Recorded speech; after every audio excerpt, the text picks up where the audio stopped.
It is interesting. I don't know how I can describe it other than I did feel a difference with the postpartum depression, as opposed to bipolar disorder. I just feel like the postpartum depression was a whole different story, a whole different beast. I had never experienced depression like that before, even with the bipolar disorder, just in the deepest, darkest. And, it's like before I had kids, it's like, oh, if you're not feeling well, you can kind of just lay in bed and, until it passes. But when you have kids, it makes it really hard. And there is a whole other element of shame behind it and not being able to take care of your kids the way that you want.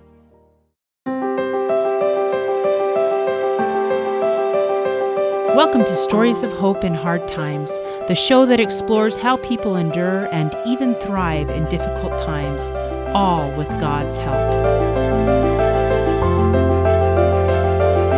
I'm your host, Tamara K. Anderson. Join me on a journey to find inspiring stories of hope and wisdom learned in life's hardest moments.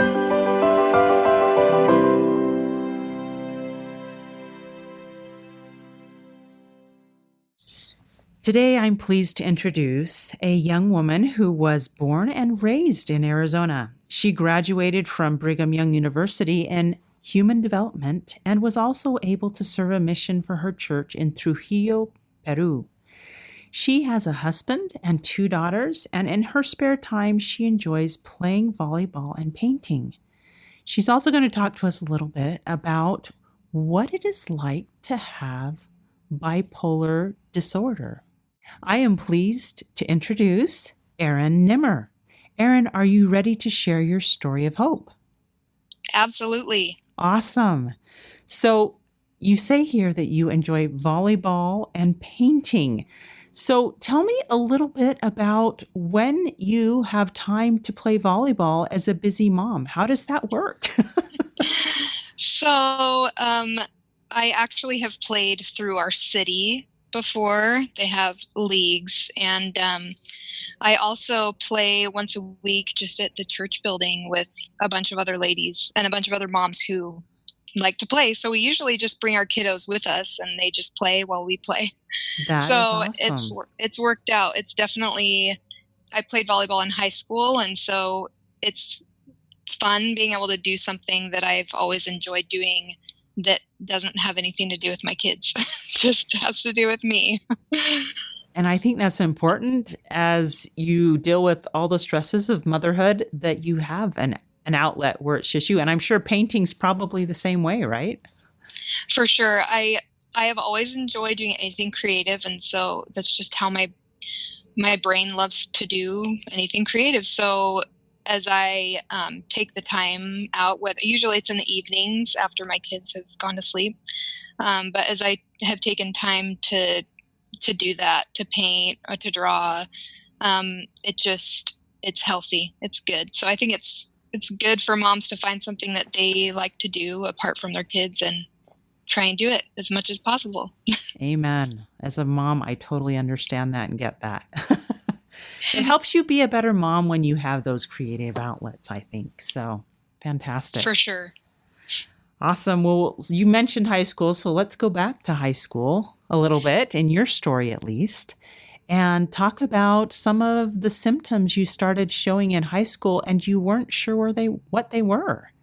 Yeah. So in high school, I had, friends and volleyball and a lot to be happy about and thankful for. But that's kind of when this disorder began. And at the time I didn't know that that's what it was, but it started manifesting itself in depression. And I remember, it'd be like Friday night and my mom would say, don't you want to, go out with your friends or go to the football game or whatever? And there were a lot of times where I just wanted to lay by myself in the dark and not talk to anybody or do anything. And at the time, I think I just saw it as maybe a character flaw or something, or, just being a bad daughter or not a good student or whatever, that I would tell myself. And, my mom at the time, she didn't understand what's going on either, to where she would say,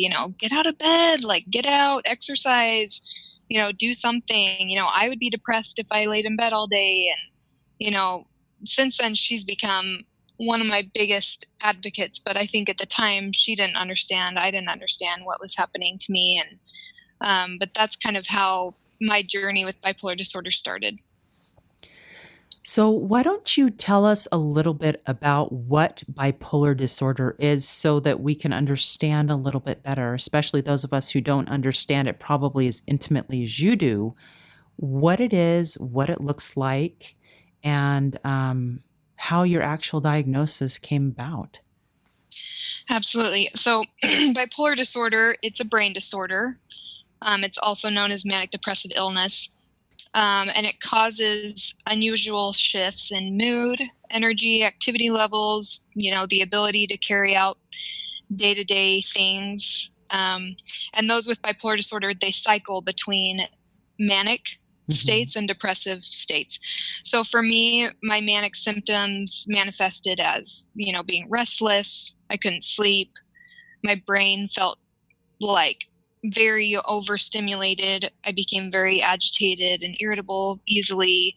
I had racing thoughts, lots of anxiety.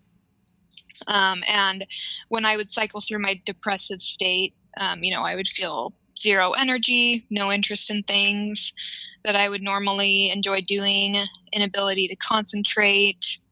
I'd forget a lot of things. I kind of had this empty feeling, what you typically know is depression.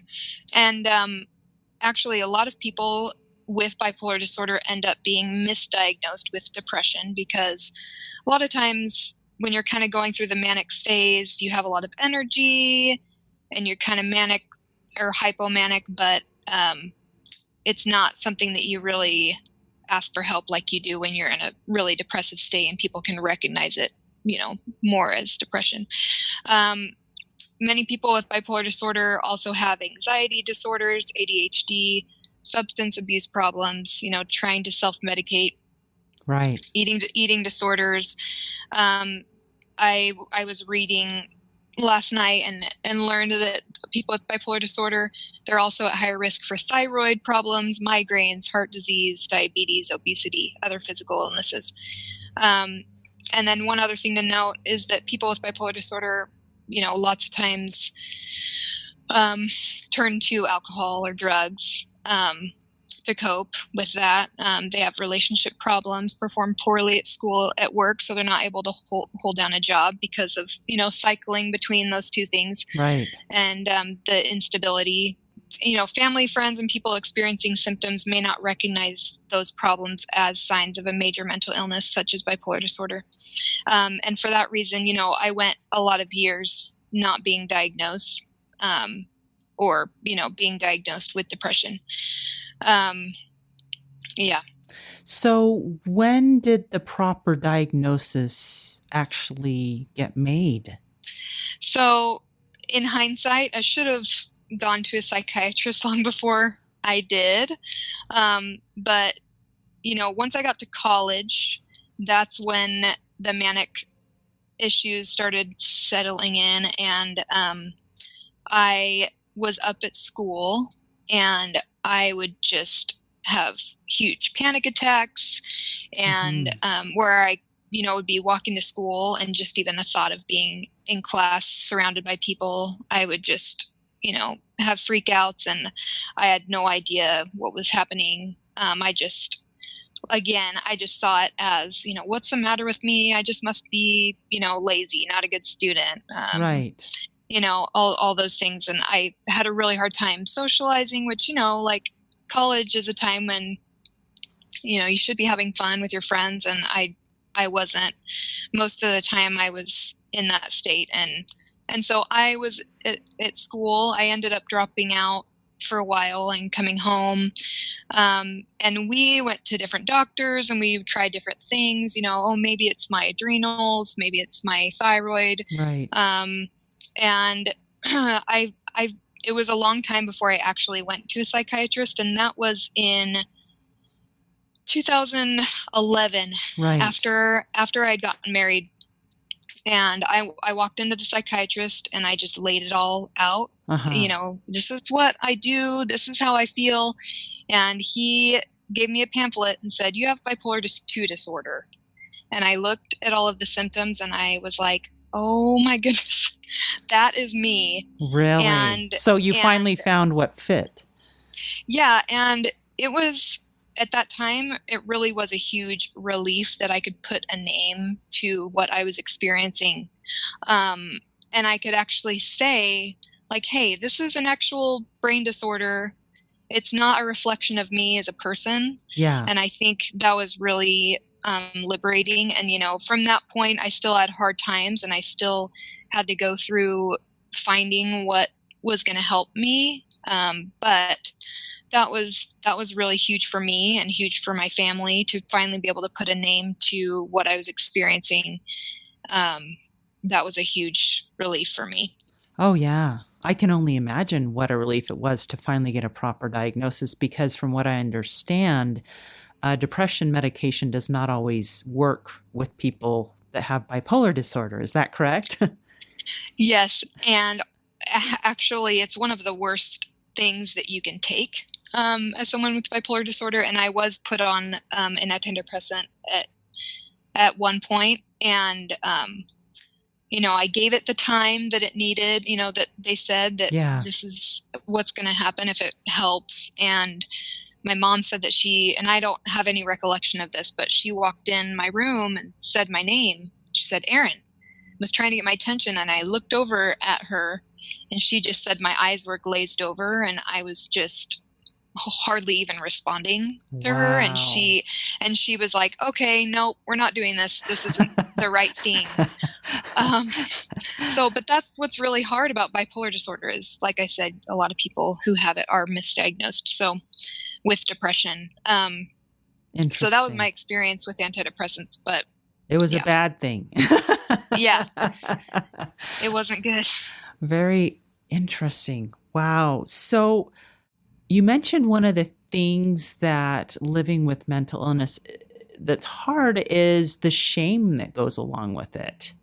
Why don't you talk us through why that is? Yeah. So number one, I do think that there's a stigma attached to mental illness. You know, as being something that you just need to snap out of and get over it, you know, Right. and that's part of the reason why I've been so vocal about it, because I think that we know that so many people struggle with it, whether Yes. it's bipolar disorder or depression or postpartum depression. I had postpartum depression after the birth of my second child, and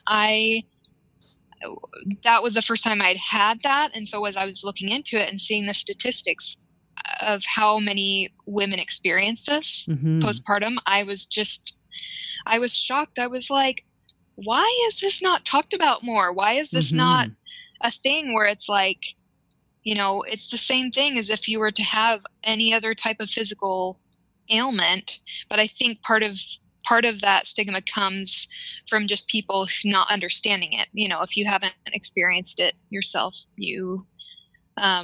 it's hard to understand, and it's not really something physical that you can see or even test. So Right. that's what's hard. But talking about the shame that goes along with that, and just my experience, I just beat myself up for so many years. And, you know, it's hard. For example, with bipolar disorder, it was hard for me to stay in school. It was hard for me to hold down a job. It was hard for me to be consistent in like social engagements because I didn't know how I was going to feel. So I think that really takes a toll on your self-esteem Mm. because you feel like you can't do what you want to do, Mm-hmm. and you feel like it affects the people around you, especially when you become a mom, you know, because you want to be a certain kind of mom. And if you can't, you know, do everything you want to do, I think that you can take a hit on your self-esteem. And another example from my life was I had always wanted to serve a mission for my church, Right. which is for women, it's 18 months and you get called to a certain place where you go and you serve people and you preach to people. And it was something that I always planned on doing and wanted to do so badly. And Right. when I turned in my mission papers, I, in the back of my mind, I think I thought, I don't know how this is going to go. Because at this point I had the depression. I had come home early from school and I had struggled in certain ways, but I didn't know that I was bipolar at that point in time. Right. But I had just always dreamed of doing this. And so I thought, I'm just going to do it and it'll be, I'm sure I'll be okay. But yeah, I got called to serve in Peru.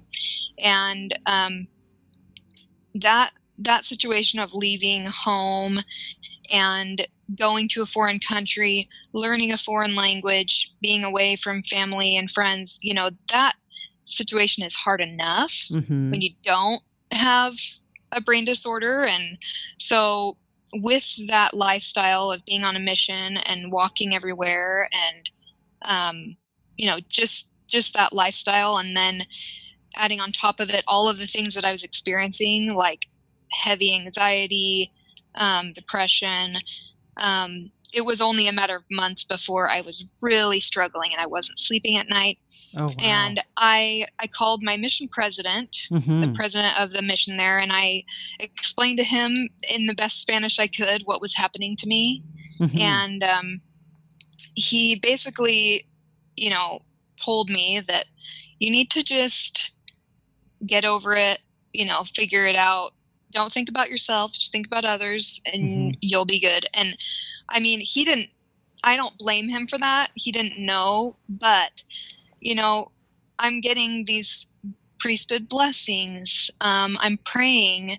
I'm doing everything that I feel like I should be doing to make this go away, and it's not going away. So I felt extreme shame over that. And like, oh, I just must not have enough faith because I'm not being healed.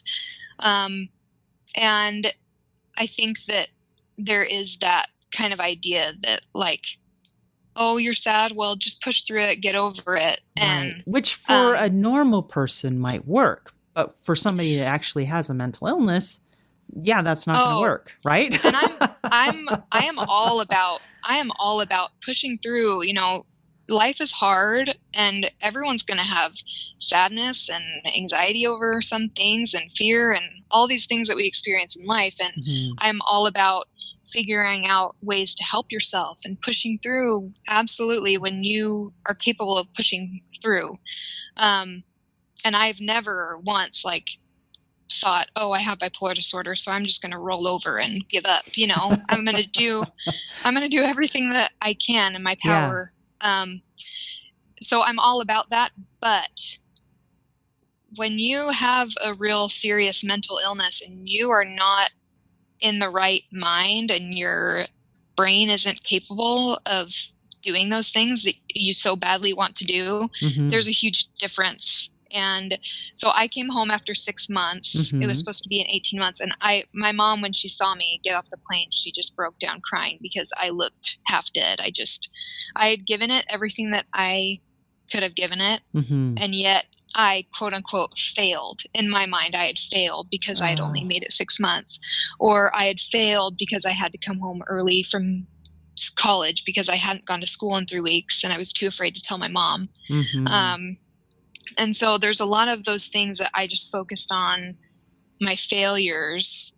And looking back, I can see that wasn't the case. But I just think there is a lot of that shame that comes from dealing with a mental illness, for sure. Wow. I can see how that would be so difficult to handle. And so your advice would be to be probably more kind to yourself. I don't know. What advice would you give to people who are struggling with some of these symptoms? Maybe not bipolar, but maybe they're feeling depressed. What would you tell them from experience? Yeah, I mean, in hindsight, I can easily see my triumphs and the successes, and just me trying was good and was a success. And I like to give the example of, when after we'd gotten married, I had been diagnosed bipolar, but I Mm-hmm. was really, really struggling heavily, and I had a really hard time being in social situations. And so when I would go to church, in our church, we take of the sacrament, Mm-hmm. and that's part of our service. I would go and I would sit outside in the foyer, so outside the actual chapel, because I Mm-hmm. couldn't be in with everybody else. And I would take the sacrament out there with maybe, a couple of other people, and then I would leave right after. Mm-hmm. And at the time, I would leave and I would go and get in my car, and I would just feel guilt. I'd feel, like, oh, I'm this or I'm that because I can't stay the whole time. And Right. I would very quickly compare myself to what other people were doing, or what I should be doing, or I should be here. But that was not helpful to me at all. And Mm-hmm. now looking back, I can see I am so proud of myself. I'm proud of myself for what I did on my mission. I'm proud of myself for pushing through so many difficult challenges. And I'm proud of myself for like all of the little small victories, like going and taking the sacrament and going home, and Right. I just Right. think, so I think that the advice that I would give is that we just need to be kinder to ourselves. And if we, and see what we can do, and you want to push through and do what you can do, but then be okay with that and realize that God loves us so much in our trials, and he does not expect us to do more than we can handle. And he doesn't want us to beat ourselves up when No, we, or compare ourselves to other people. He wants us to focus on the things that we can do, and do that. Um, I love so that. that's, yeah. So find the positive then in your life story. So find, instead of looking at what you have done as a failure, look at it as an accomplishment. So just kind of tweaking your thinking a little bit. I loved what you said about looking at the things you can do too. That is so powerful. Instead of comparing and saying, well, so and so does this, look at them. Well, they probably don't have bipolar disorder. And so that's a completely unfair comparison.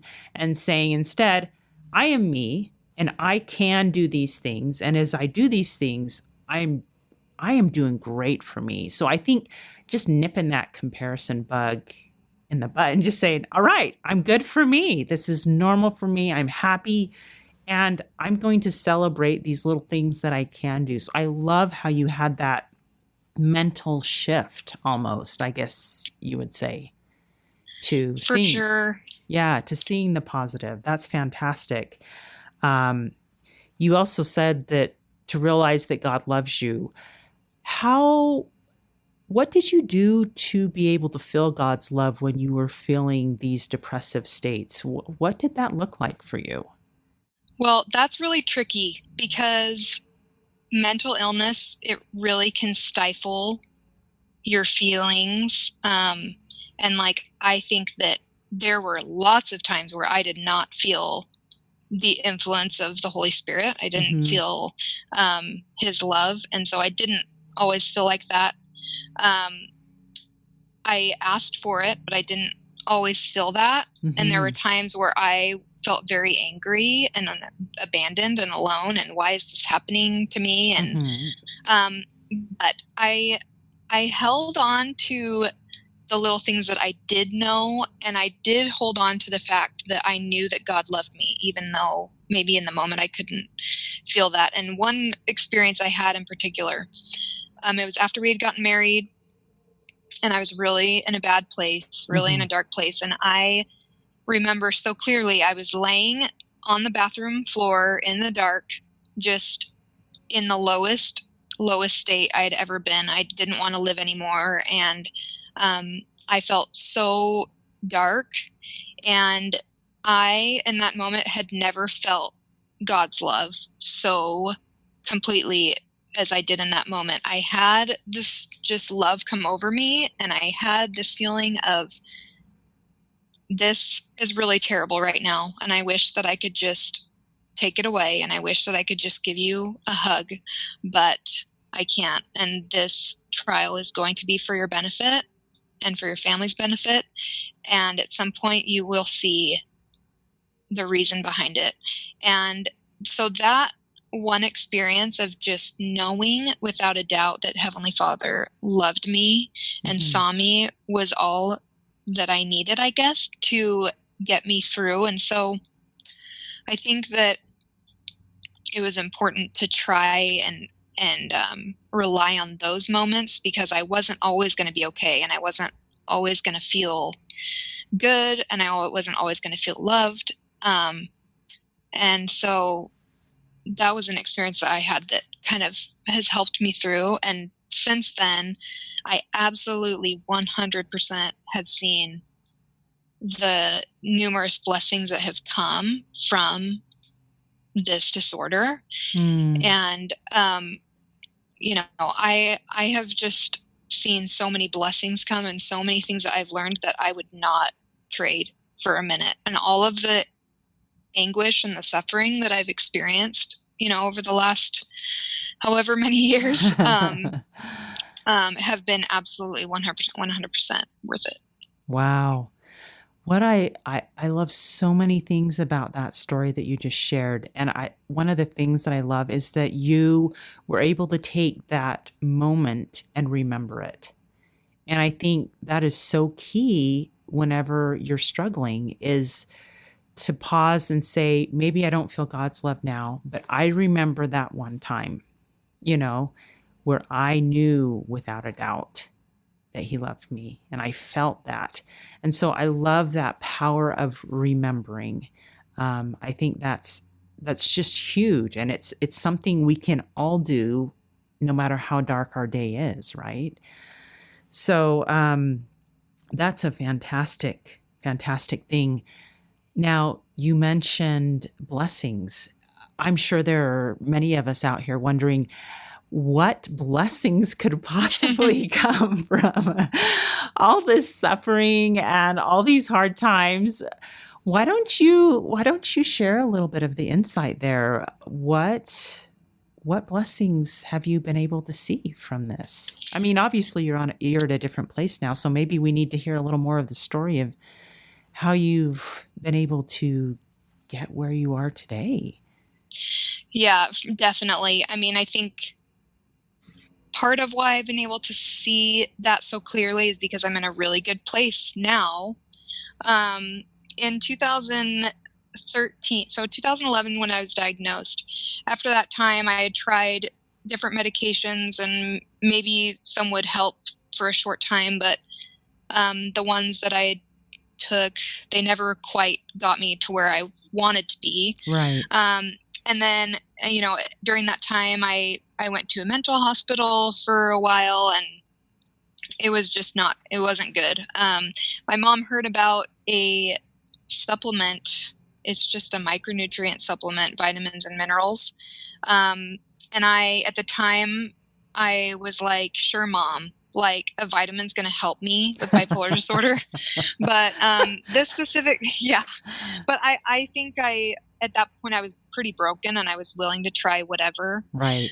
So I tried it, and within a few months, I began to see big changes. And now I have been on it for about like 6 years.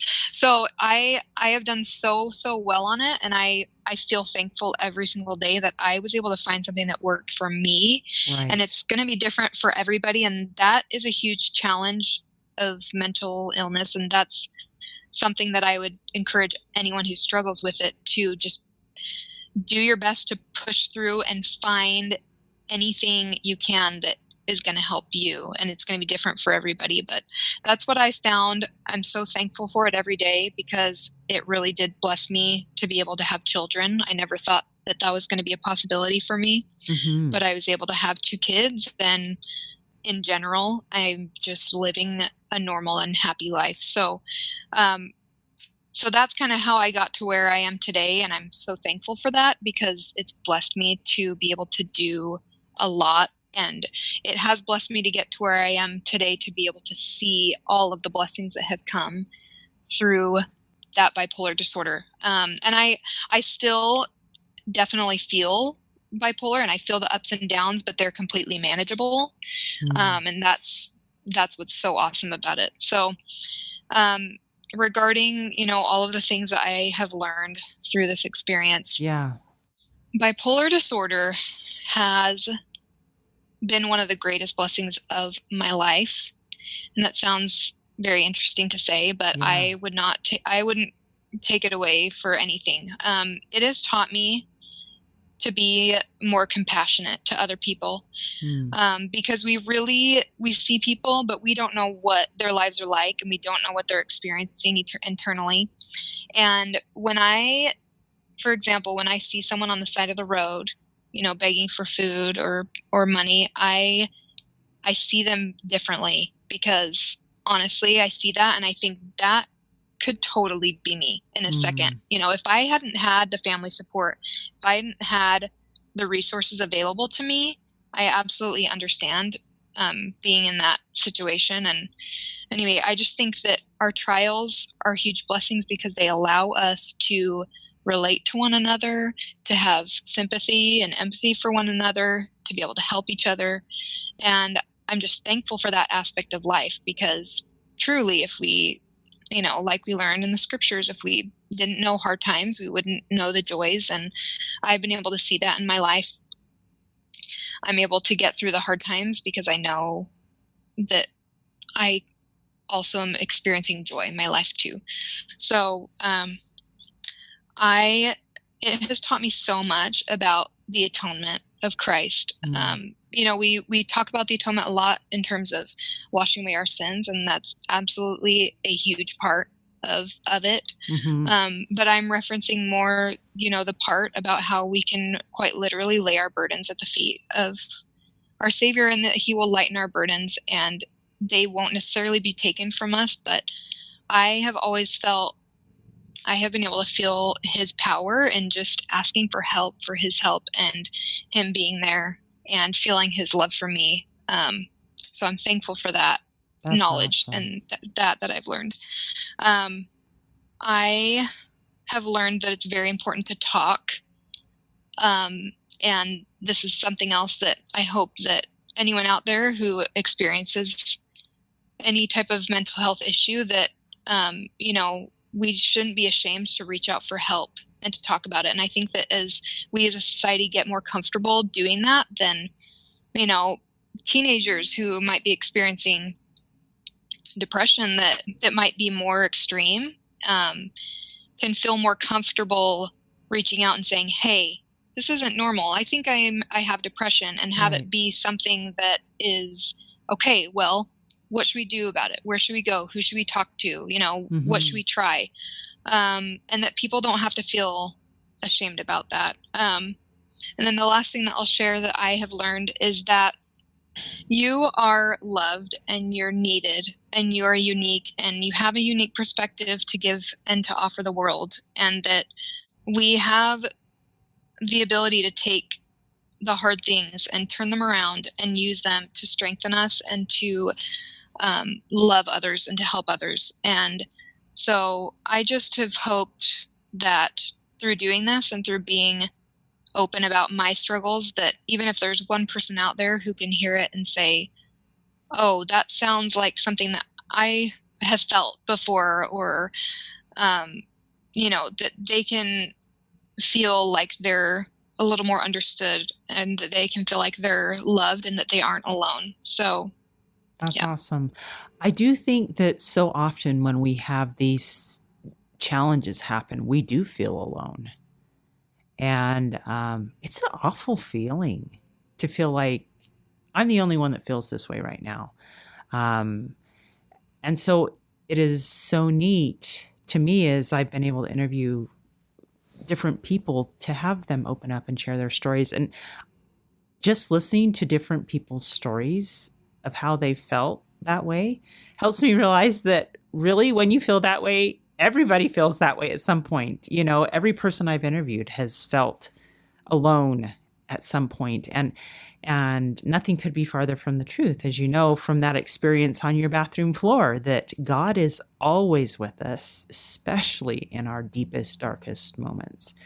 But I think that's one of the common things that we as people here on earth, we struggle with life and challenges. And there's going to be times when we feel very alone. But talk about it. I love that. I love that bit that you just said, that it's important to be willing to talk about it. And I think as people talk about it, they'll find that it's very common.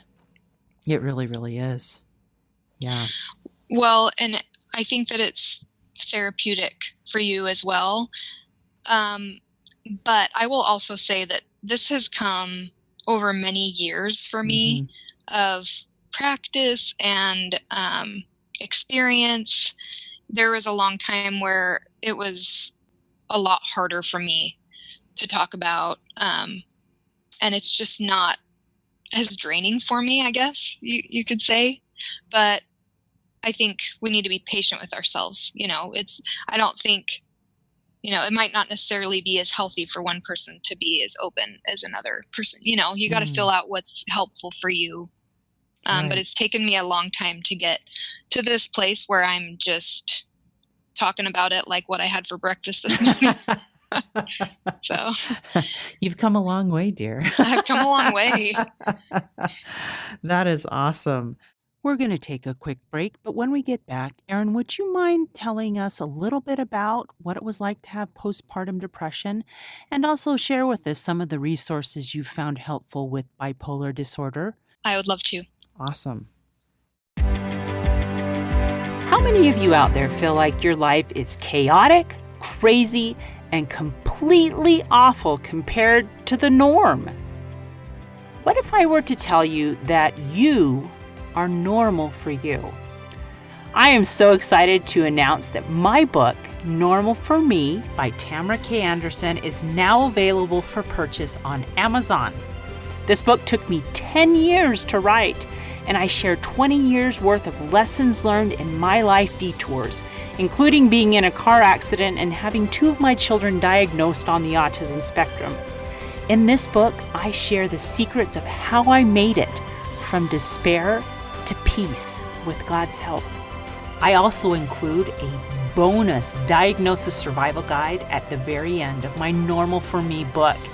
The diagnosis survival guide includes 12 tips to survive and thrive in tough times. Wouldn't you like to know what those are? So what are you waiting for? Grab your copy of Normal for Me today on Amazon. And we're back. I'm talking to Erin Nimmer today about what it's like to have bipolar disorder. And she's been able to share some amazing lessons about how she has felt God's love through this trial and gained greater compassion for others. She is also a wife and mother, and I can only imagine that is a super challenging thing to be dealing with as a person who struggles with mental illness. But you also mentioned that you had postpartum depression after the birth of your second daughter. Would you mind talking to us a little bit about what that was like on top of having bipolar disorder? And could you tell a difference? Yeah. So, like I said, I was on that supplement, which is vitamins and minerals. So I took it throughout, my pregnancies. After the birth of my first daughter, I did really well. And then I had my second daughter 22 months later. Mm-hmm. And I think it just was a lot for me, for my brain, my body. And probably for about a year after I had my second, I just struggled really, really bad. And it is interesting. I don't know how I can describe it other than I did feel a difference with the postpartum depression as opposed to bipolar disorder. I just feel like the postpartum depression was a whole different story, a whole different beast. I had never experienced depression like that before, even with the bipolar disorder, just in the deepest, darkest. And, it's like before I had kids, it's like, oh, if you're not feeling well, you can kind of just lay in bed and, until it passes. But when you have kids, it makes it really hard. And there is a whole other element of shame behind it and not being able to take care of your kids the way that you want. And so anyway, I ended up, and I should have done it sooner, but I ended up going on a medication for the postpartum depression, and it just lifted it right off. So yeah, and then once it lifted it, I was able to go off of the medication, and since that time, I've just been on the vitamins that I take. So anyway, I think I feel very grateful for that experience because I do feel like it gave me a perspective on postpartum depression and how suffocating it can be, especially when you're trying to take care of kiddos, which is hard enough on its own when you're sane. So I'm grateful for that experience. And it's kind of part of why I'm grateful is because I feel like it's helping me advocate more for women who deal with postpartum depression and issues. So, wow, that's amazing that you were able to get through that. Would you say that the difference maybe between bipolar disorder and postpartum was that you didn't have the cycles, like didn't have the manic and then the depressant? Was postpartum depression just solid depression? I don't know. As a person who hasn't experienced either, I'm just trying to piece it together in my brain. Yeah, that's what's hard too, is I think I was experiencing both bipolar because I think I was experiencing bipolar symptoms as well, but it's kind of hard to describe. But I will say that I just felt like there was a cloud over me and over my brain and my body, and I just could not escape it. And I felt super hopeless, honestly. And just, I don't think I'd ever felt that severely depressed before. So I'm really grateful that I got through that. And how did you get through that? Seriously though. I was lucky enough to have a lot of support from my family who lives close by. And honestly, they took care of my kids a lot. So I'm grateful that I had that. I guess just finally deciding like, okay, what I'm doing isn't working. What else can I do? And I'm fortunate enough to have like a husband who's super supportive and was like, what do we need to do to help you? And it was something that we talked about constantly. So I think that's important to not just, and I think it's easy for moms to just hide away and not talk about it and to feel like, oh, I'm the only mom I'm a bad mom. I'm the only one that's, feeling like this. I think that's a dangerous thing. It's like, you need to reach out and say, hey, this isn't normal. Like, this isn't normal postpartum hard stuff. This is, me like not wanting to live anymore, or me having really bad thoughts, or so yeah. So it's a willingness to be completely open and honest about it, even though you might not want to be. Yeah, and like I mentioned before, I think as we as a community, a society, can get to where it's like that is a normal thing. Like after a woman has a baby, and for months after, check in. How are you doing? How are you? And I've been really annoying to my friends who have had babies. I'm like, how are you really doing? Are you really okay? Or, what? It's just because I know how terrible that was. It's like, it's like beyond normal terrible after having a baby. It's like really bad. And so, yeah, I guess it's just, that's why I'm like, I talk about it a lot, because I want it to get to that place to where it's just, oh, so-and-so is struggling with postpartum depression. Okay, how can we help her? What can we do? Right. Does she have the resources that she needs? Has she talked to her doctor yet? has she talked to her doctor? So I just think that's the key. And that's what's so important about this, is just talk. So it's normalized. Right. And so people can get the help that they need. Yeah. So if you're struggling with postpartum depression, get help. right? Absolutely. Don't try to do it by yourself. It's just too hard. Yeah, Yeah. you need help, you need people. If you get the help you need, you'll make it. So hang in there. Hope on, right? Yeah, Wow. definitely. So you have had some amazing experiences in your life, and the fact that you are so proactive and full of life and hope right now, you are such an example. So thank you for being willing to share this story. How have you changed as a person, do you think, from going through all of these experiences? Honestly, I just feel incredibly grateful. I feel grateful to be alive. Mm, I feel grateful to be in a place where I'm healthy. When I do have difficulties, when I have hard days, or when I have moments where I'm like, I don't feel the best, I feel like I can get through it because I know that there are good days ahead and that there are good moments ahead. And, but overall, it's a dream to me to be able to be a mom. And so, for example, just yesterday, I'm driving down the street and I peek back, I look back, and I see the face of my 3-year-old, which mhm. is just, I mean, I'm biased, but she has the cutest face that ever existed. But I see her face and we smile at each other and I just start crying. And I cry, I think, more than the average person, but those tears just come from an overwhelming gratitude that I am alive and that despite my challenges, I'm able to live. And it hasn't always been like that, but I'm just grateful for any time I'm in a place where I can just live and that I can just take care of my kids like a normal person. So I guess that's kind of what has changed, just my perspective on being alive, of being a mom, of being a person. And yeah. That is so awesome.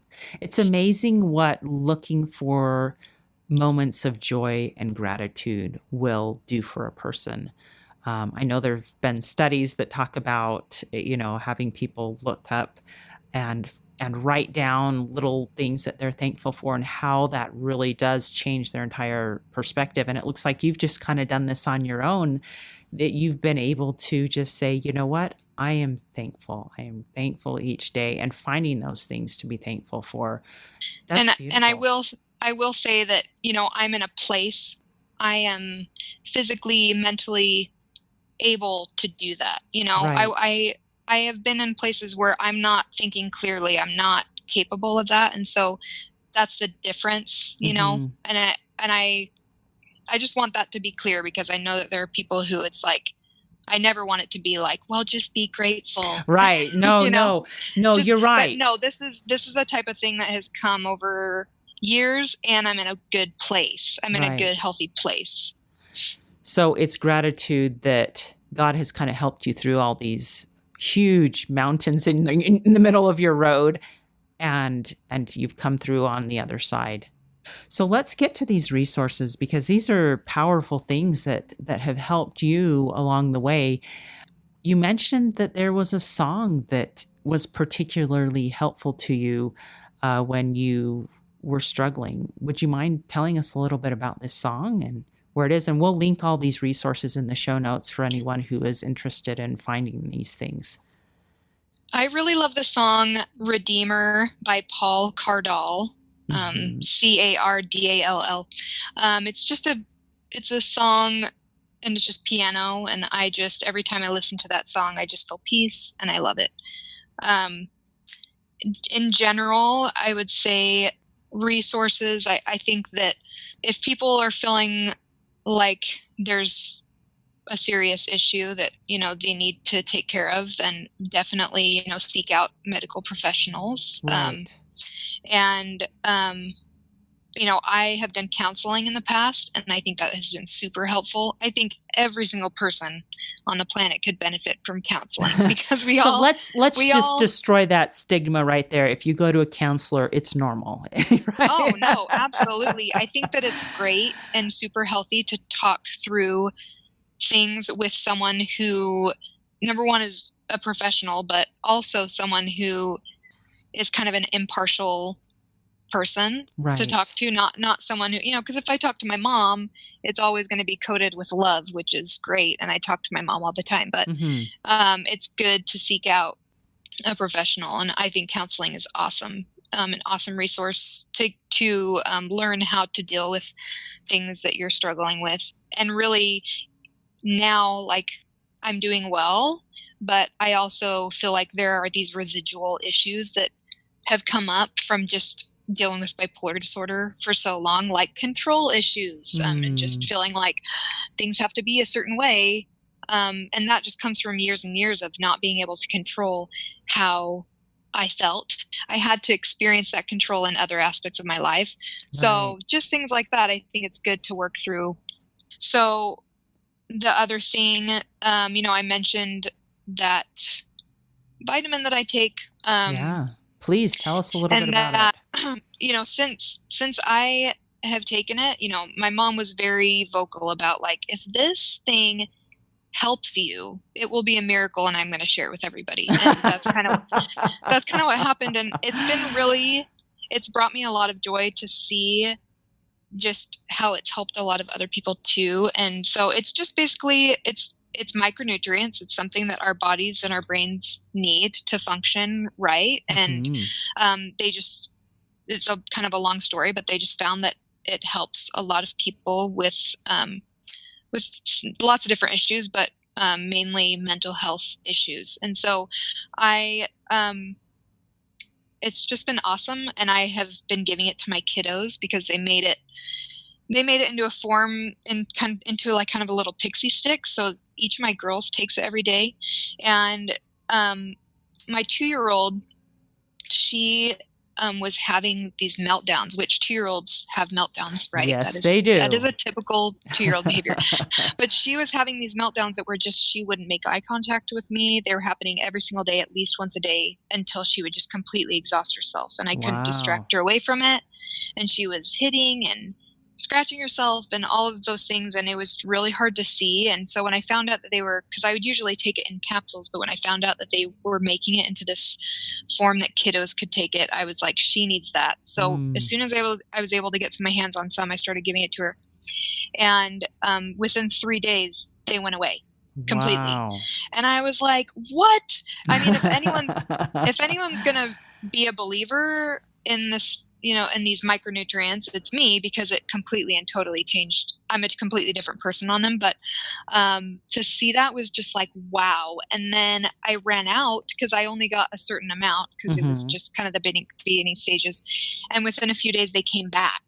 And my Oh husband no. was like, did you stop giving her that stuff? And I'm like, I ran out. I got to get more. And You're like, send it so, to me ASAP. yes. So as soon as I got it and started giving it to her, it went away again. And since then, Wow. I mean, it's been like 4 months, and I give it to both my kiddos. Mental health problems that arise because their brain isn't getting what it needs to function. So anyway, so that has been awesome. So tell us And what these micronutrients are called, and we'll definitely put a link to it in the show notes. But yeah, so it's called Empower Plus. mhm. It's been around for a really long time. But I had just, found out about it about 6 years ago. So that is Wonderful. that is what I take for bipolar disorder. I don't take any other medications or anything, but that is what I found helps me. And I've seen it help a lot of other people with similar issues. And so I'm really grateful for it. It's great for me to know that, because having kids, I've been concerned, like, because bipolar disorder is genetic. So Oh, I'm like, what am I passing on to my kiddos? right, right. So knowing that there's something that I have found that works so well for me and is healthy for me that I can give to my kids has been kind of a load off. Right. Oh, that's fantastic.